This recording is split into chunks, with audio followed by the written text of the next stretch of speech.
2005년 토론토 집 한 채 30만 달러였습니다. 2025년 같은 집이 120만 달러입니다. 20년 만에 4배가 됐습니다. 이게 어떻게 가능했을까요? 캐나다 주택 부담이 북미 최악 수준으로 치솟은 배경에는 세 가지 악마가 숨어 있었습니다. 첫 번째 악마, 토지 이용 규제. 캐나다는 땅이 넓습니다. 세계에서 두 번째로 큰 나라입니다. 그런데 집을 지을 땅이 없다고 합니다. 왜냐고요? 규제 때문입니다. 토론토, 밴쿠버 주변 토지는 그린벨트로 묶여 있습니다. 개발 금지 구역입니다. 농지 보호, 환경 보호 명목입니다. 좋은 취지입니다. 하지만 문제가 생겼습니다. 인구는 늘어나는데 집 지을 땅이 없습니다.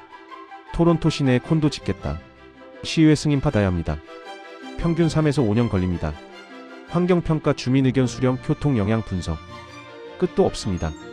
승인 받아도 높이 제한 있습니다. 저층 주거지역은 3층 이상 못 짓습니다. 단독주택 보호 명목입니다. 결과는 공급 부족입니다. 수요는 폭발하는데 공급은 막혀 있습니다. 두 번째 악마, 8년간의 제로 금리.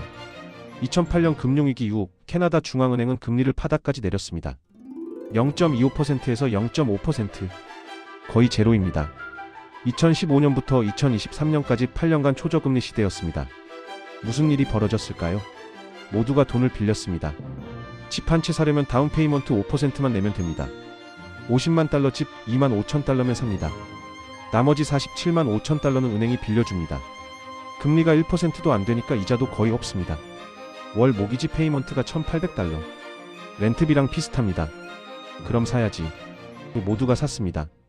첫 집 사는 사람도, 두 번째 집 사는 사람도, 투자 목적으로 사는 사람도 모두가 빚내서 집을 샀습니다. 수요가 폭발했습니다. 집값이 매년 10%씩 올랐습니다. 어떤 해는 20% 올랐습니다.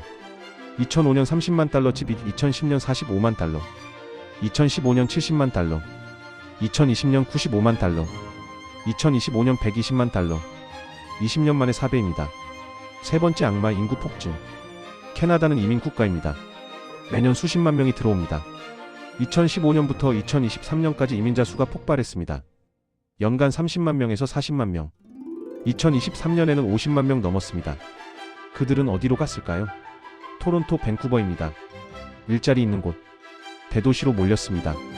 토론토 인구 2005년 250만 명, 2025년 340만 명, 36% 증가입니다.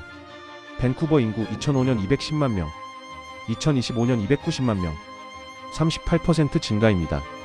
인구는 폭증하는데 집은 안 지어집니다. 규제 때문입니다. 그러면 어떻게 됩니까? 집값이 올라갑니다. 경매처럼 가격이 올라갑니다. 새 악마가 합쳐졌습니다. 토지 규제로 공급 막히고 제로 금리로 수요 폭발하고 인구 증가로 경쟁 심화. 결과는 집값 쇼크입니다. 2025년 토론토 평균 주택 가격 130만 달러. 하나로 13억 원입니다.